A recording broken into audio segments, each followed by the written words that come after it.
بسم الله والحمد لله والصلاة والسلام على رسول الله وعلى آله وصحبه ومن والاه ربي اشرح لي صدري ويسر لي أمري واحلل عقدة من لساني يفقهوا قولي. Mes chers frères, mes chères sœurs, avec l'aide d'Allah Tabarak wa Ta'ala, je vais essayer en quelques minutes de vous synthétiser les grands axes de ce thème qui est très important, qui est la constance dans l'adoration. La constance dans l'adoration. Notre thème, bi'idhnillah, il sera divisé en trois parties. La première, l'importance d'être constant dans les adorations.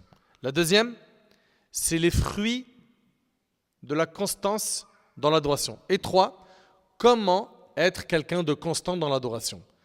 Personne ne peut nier qu'aujourd'hui, on a des gens qui prient, puis après ils arrêtent. C'est vrai ou pas? Il n'arrive pas à être constant. Il va commencer un wird, un programme de lecture de Coran, il va tenir une semaine, puis après il va lâcher. Il va commencer les invocations du matin et du soir parce qu'il a entendu un rappel qui l'a motivé, puis ça tient 2-3 semaines et ça lâche. Ou bien il vient de se repentir, il rentre dans le dîn et il sait qu'il a un retard dans la pratique religieuse et qu'est-ce qu'il va faire? Il va mettre le paquet en faisant beaucoup, puis d'un coup tout s'arrête. Ça arrive beaucoup ça, surtout chez les jeunes, quand ils font leur retour vers Allah subhanahu wa ta'ala, ils mettent le paquet parce qu'ils ressentent le besoin de corriger le tir, ils ont eu un passé assez lourd, mais ça ne tient pas sur le long terme. Et donc, ce qu'il faut en fait, c'est quoi?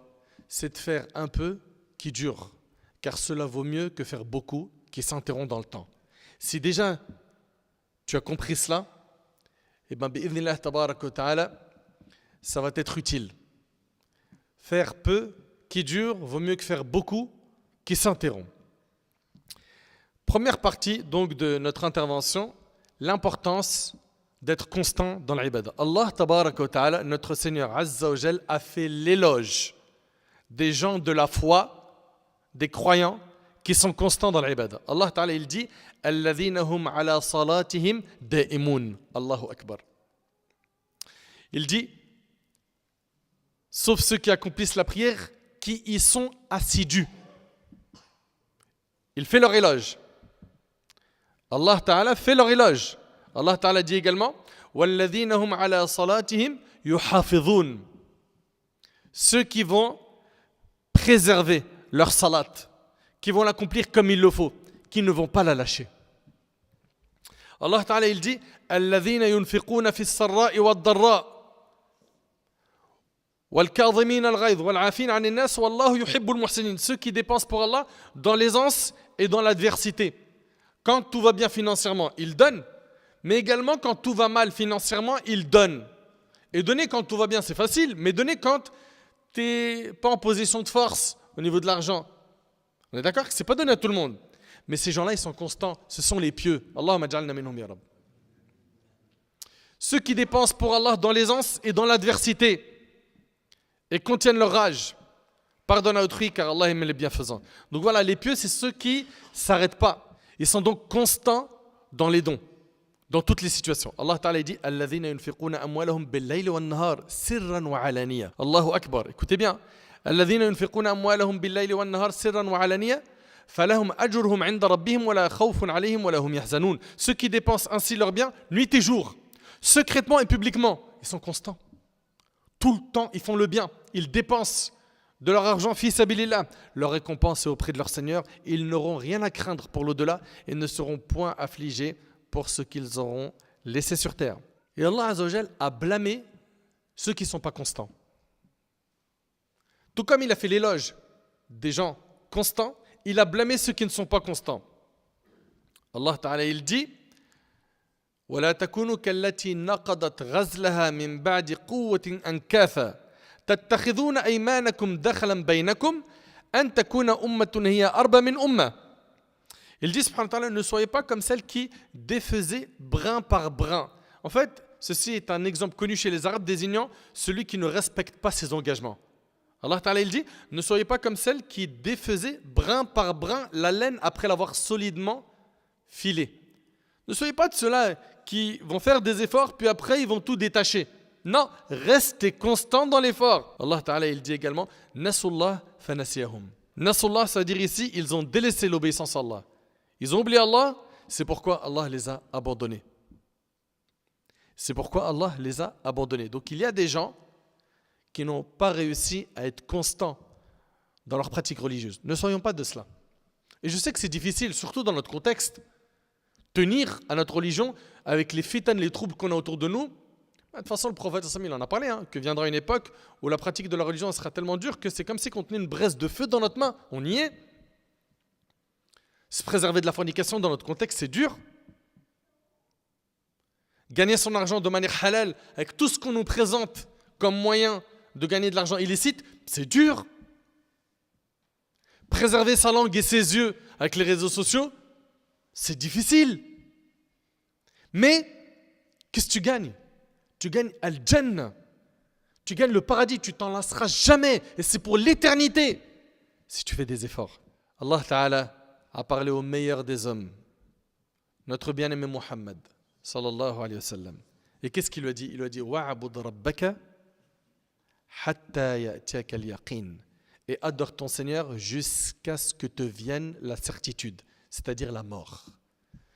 Allah subhanahu wa ta'ala a ordonné au meilleur des hommes, le meilleur homme qu'Allah tabarak wa ta'ala a créé sur terre, de l'adorer jusqu'à sa mort, d'être constant. C'est pas je me repens, je commence à laisser la barbe, la lihya, je viens à la mosquée, je mets le qamis ou la sœur, elle commence à s'habiller de manière ample et ça dure 2 semaines et après il n'y a plus rien. Ou bien ils vont aller faire une umrah et après la umrah, tabarakallah, ils se sentent forts, puis après il n'y a plus rien. Il n'y a qu'à voir leur story sur le net. Ils ont montré la Kaaba, il y a quelques stories et maintenant ils sont dans des ahwal, dans des situations dramatiques. Pourquoi est-ce qu'on n'est pas constant ? Pour quelle raison ? Et notre bien-aimé alayhi salatu wassalam était très constant dans ses adorations. L'imam al-Bukhari et Muslim ont rapporté d'après Alqama. Il a dit à Aïcha radiyallahu anha, le prophète sallam réservait-il quelque chose à des jours spéciaux ? Elle a dit non, son œuvre perdurait. Donc Alqama il pose la question, est-ce que le prophète sallam il faisait des adorations précises à des jours spéciaux ? Elle lui a dit non, son œuvre perdurait. Il était constant dans ses actions. Et elle a dit, lequel d'entre vous est capable de faire comme le messager d'Allah dans la durabilité de son œuvre ?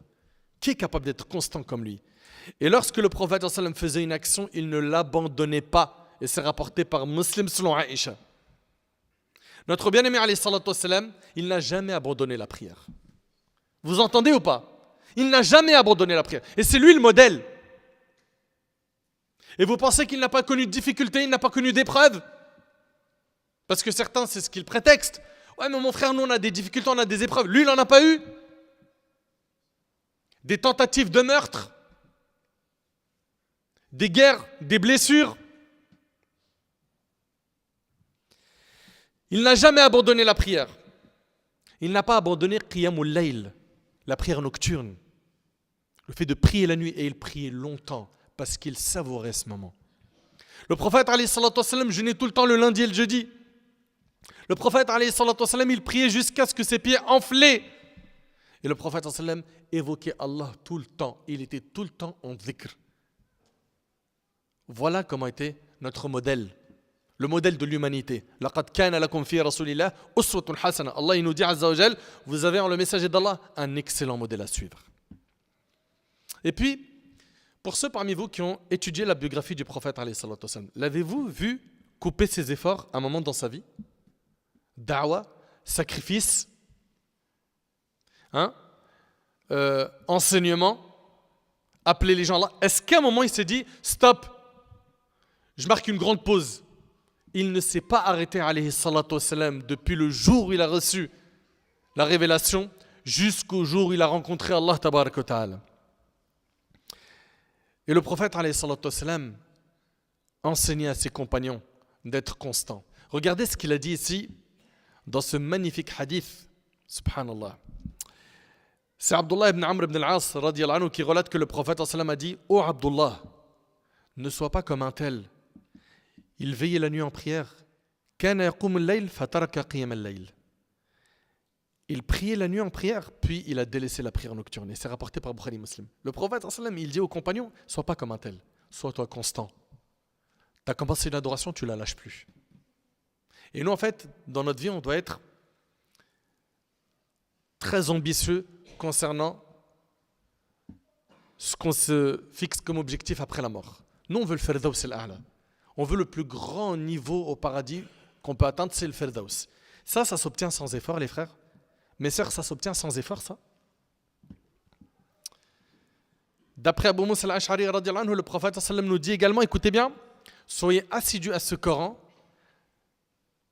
car par celui qui détient l'âme de Muhammad en sa main, il s'échappe encore plus vite que le chameau lorsqu'il se détache de ses liens rapportés par Bukhari Muslim.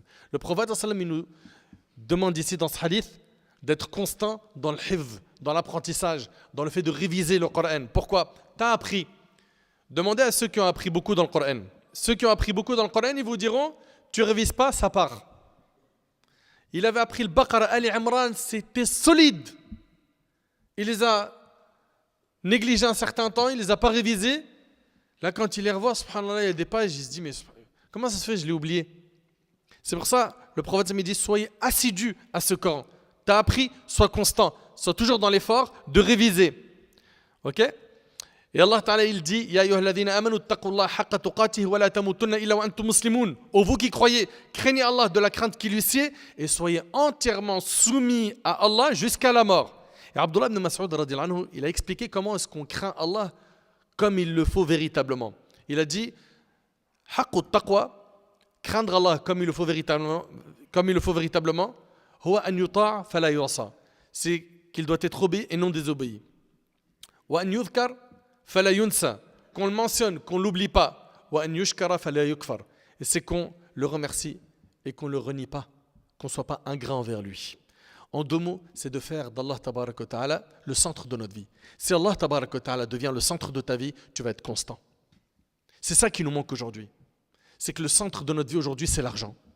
Le centre de notre vie aujourd'hui, ce pourquoi on se bat, c'est la notoriété. C'est de faire de l'ombre à un tel. C'est le matériel. Notre prophète, alayhi salatu wassalam, il nous encourage à être constant dans la bonne action, à toujours être dans les bonnes actions jusqu'à notre dernier souffle. D'après Anas radhiyallahu anhu, le prophète a dit, si l'heure a lieu, alors que l'un d'entre vous a un palmier à planter dans sa main, s'il peut le planter avant qu'elle n'ait lieu, qu'il le plante. Rapporté par l'imam al-Bukhari dans l'Adab al-Mufrad. C'est-à-dire quoi? Œuvre jusqu'à ton dernier souffle. Ensuite, quels sont les fruits de la constance dans l'ibada, dans l'adoration? Premièrement, toi qui concrétises la constance, eh ben, tu as fait preuve d'istiqama, de droiture et de sincérité. Quand on est sincère, l'action elle perdure dans le temps. Ce qui a été fait pour Allah, ça dure dans le temps. Et ce qui a été fait pour autre qu'Allah, ça s'interrompt tôt ou tard. Donc le fait que tu sois constant, ça c'est un signe de sincérité. Que tu es droit. Le prophète alayhi salatu wassalam, a dit à un compagnon, dit, je crois en Allah, puis agis en toute rectitude. Qul amantu billah thumma istaqim. Également, le fait d'être constant, c'est une alama min alamat qaboul al-amal. C'est un signe qu'Allah il a accepté ton action. Vous entendez?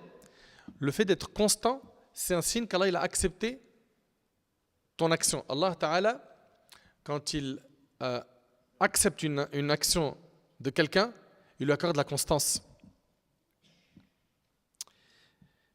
Et parmi les signes qui montrent qu'Allah n'a pas accepté une œuvre, c'est que tu arrêtes de faire des bonnes actions après en avoir fait. Allah Ta'ala dit فَأَمَّا مَنْ أَعْطَى وَاتَّقَى وَصَدَّقَ بِالْحُسْنَى فَسَنُيَسِّرُهُ لِلْيُسْرَى. Celui qui s'acquitte de ce qui lui est imposé, craint Allah et croit en la plus belle récompense, nous lui accorderons, écoutez bien, de cheminer sur la voie la plus aisée. Très bien. Également, le fait d'être constant, c'est un signe qu'Allah t'aime. Selon Aïcha radhiyallahu anha, le prophète alayhi salatu wassalam a dit, faites de bonnes œuvres avec sérieux, sincérité et modération. Et sachez que vos actes ne vous feront pas entrer au paradis et que l'acte le plus aimé auprès d'Allah et le plus constant, cela même s'il est petit, rapporté par le Bukhari. Écoutez bien, l'acte le plus aimé auprès d'Allah est le plus constant, cela même s'il est petit. Subhanallah. Et dans un hadith, le prophète alayhi salatu wassalam, a dit: mon serviteur n'a de cesse de se rapprocher de moi chaque fois qu'il accomplit des œuvres surrogatoires jusqu'à ce que je l'aime. Et c'est rapporté par le Bukhari. Plus tu fais des œuvres surrogatoires, plus tu gagnes l'amour d'Allah. D'où l'importance de la constance. Également, toi qui es constant, tu sais qu'est-ce que tu gagnes?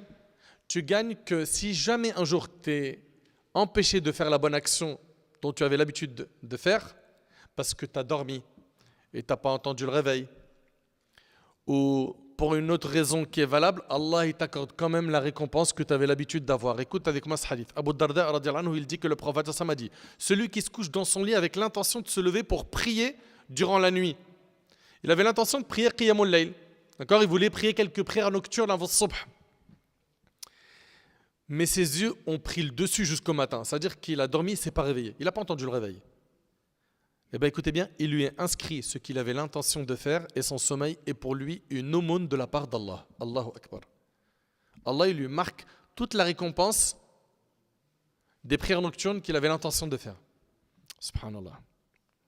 Et Abu Musa al-Ash'ari relate que le prophète a dit: lorsque le serviteur tombe malade ou entreprend un voyage, il lui est écrit l'équivalent de ce qu'il faisait lorsqu'il était résident et en bonne santé, rapporté par le Bukhari. Tu avais l'habitude, toi qui es en bonne santé, de lire 20 pages de Coran par jour. Ta maladie t'a scotché au lit, tu n'arrives à rien faire.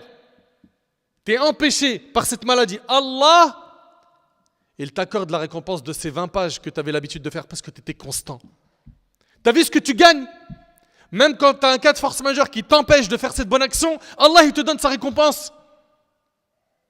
Tu gagnes énormément.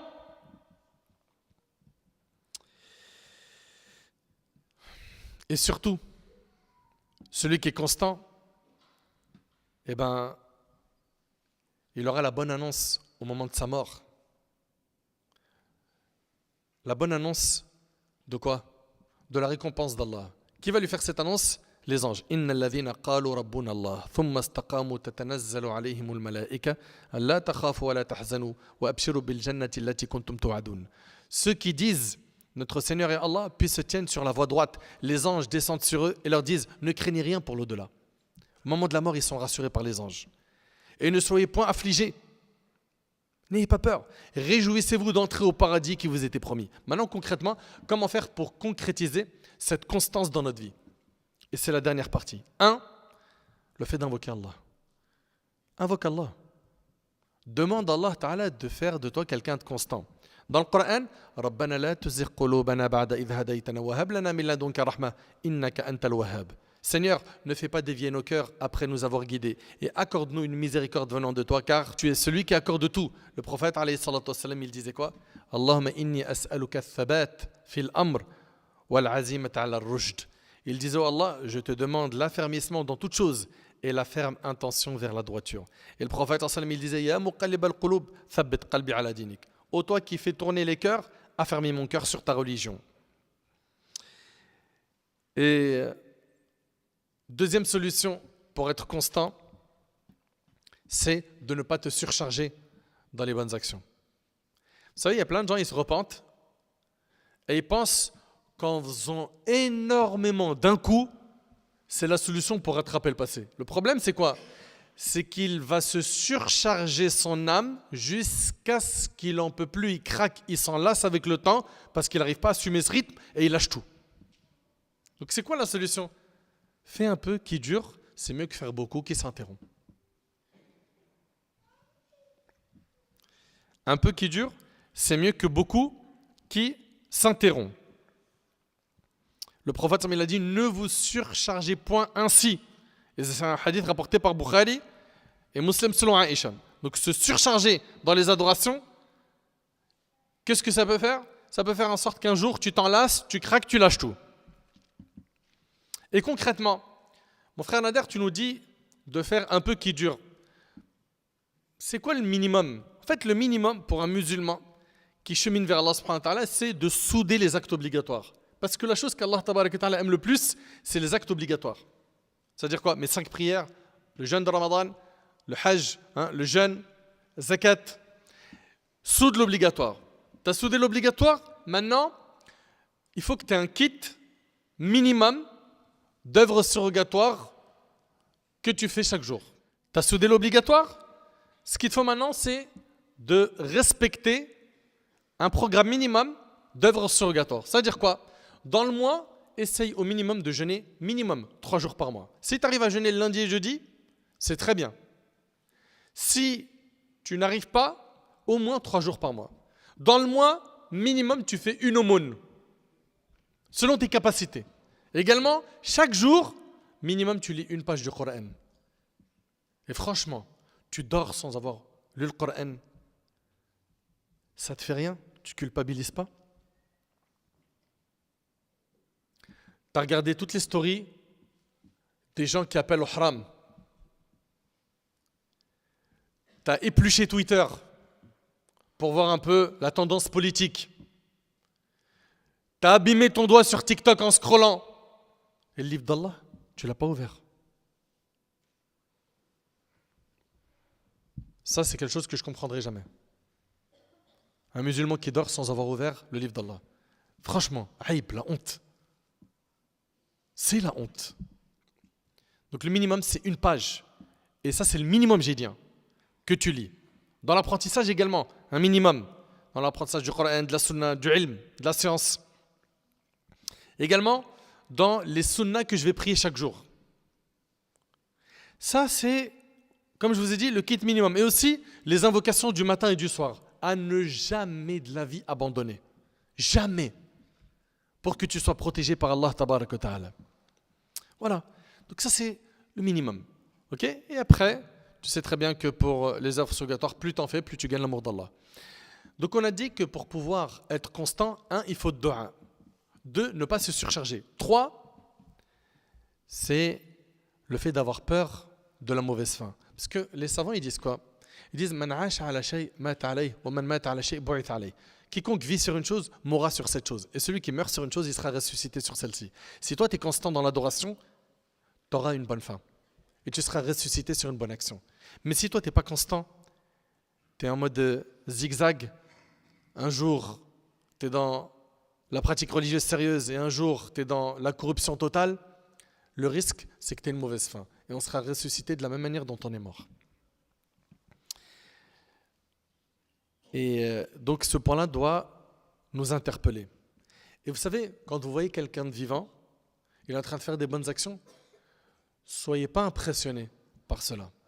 Parce que le plus important, c'est sa fin. Le prophète sallallahu alayhi wa sallam a dit Innamal a'mal bil khawatim. Les actions ne valent que par leur fin. Et le prophète sallallahu alayhi wa sallam a dit ne soyez pas impressionnés par l'acte de quelqu'un avant de voir sur quoi il va terminer sa vie. Et c'est rapporté par Tabarani, d'après Abu Umama, qu'Allah subhanahu wa ta'ala il améliore notre situation et qu'il nous accorde une bonne fin. Aussi, toi qui veux être constant, écarte-toi de l'insouciance. L'insouciance, c'est quoi? C'est oublier l'au-delà. Oublier qu'il y a un paradis. Oublier Allah. Oublier l'enfer.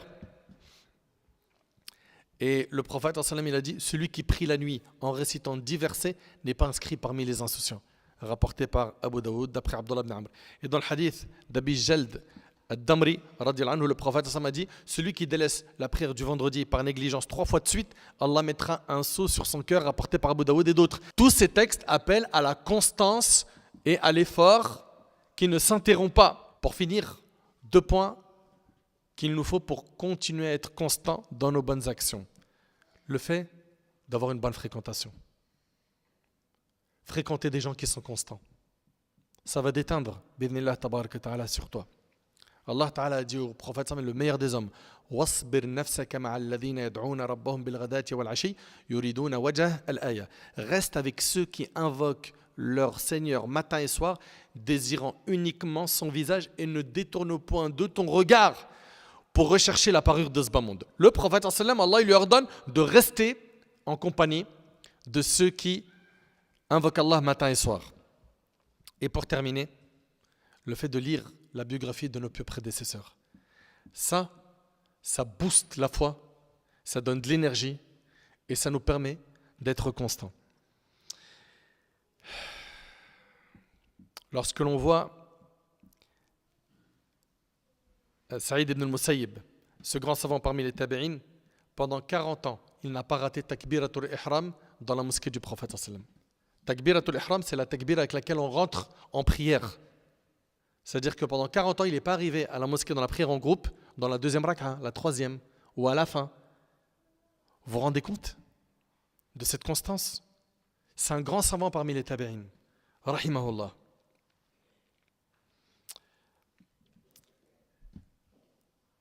Les histoires sont très très nombreuses. Enfin, ce qu'il nous faut, c'est retenir que pour pouvoir être constant, il va falloir qu'on invoque Allah subhanahu wa ta'ala. Qu'on soit sincère dans notre action. 2, qui se rappelle, c'est de ne pas se surcharger au point de tout lâcher. 3, rappelle-toi que le fait de s'écarter de la constance peut faire que tu aies une mauvaise fin. 4, le fait de t'écarter de ce qui va te rendre insouciant, qui va te faire oublier Allah. Que ce soit des personnes physiques ou bien virtuelles, ou bien n'importe quoi qui va te faire oublier Allah, il faut que tu t'en écartes. 5, c'est la fréquentation des pieux. Et 6, c'est la lecture des biographies de nos pieux prédécesseurs qui ont été constants et qui ont été des modèles. J'implore Allah tabarak wa ta'ala de m'accorder la constance ainsi que vous. J'implore Allah subhanahu wa ta'ala d'améliorer notre situation. Allah subhanahu wa ta'ala an yataqabbala minna wa minkum salih al-a'mal. هذا والله أعلم سبحانك اللهم وبحمدك أشهد أن لا إله إلا أنت أستغفرك وأتوب إليك